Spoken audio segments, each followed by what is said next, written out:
एकनाथ खडसे हा गुन्हेगारच माणूस आहे, गुंडच माणूस आहे. एक गुन्हा काय जेव्हा अनेक गुन्हे आहे. आणि एकनाथ खडसेंनी पोलीस स्टेशन मध्ये जाऊन मी ते बघितलं. मी इकडे नव्हतो, पण मी टीव्हीच्या आपल्या माध्यमांच्या माध्यमातून बघितलं की पोलीस स्टेशन मध्ये जाऊन पोलीस अधिकाऱ्याला अश्लील शिवीगाळ करणे, अरेरावी करणे, एकदम घाणेरड्या तुच्छ दर्जाने वागणूक देणे, विशिष्ट लोकांवर गुन्हा दाखल करण्यासाठी आग्रह धरणे, अशाच पद्धतीने 30 वर्षापासून गेल्या 30 वर्षापासून खडसेचं इथे काम होतं आणि खडसे त्याच पद्धतीने तशाच पद्धतीने लयाला गेले.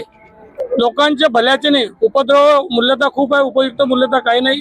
पोलीस स्टेशन मध्ये जाऊन एखाद्या पोलीस अधिकारी धमकवणारा गुंडाने तर कोण आहे? लोकांना गुंडा म्हणतो, आम्हाला गुंडा म्हणतो. तू कोण आहे?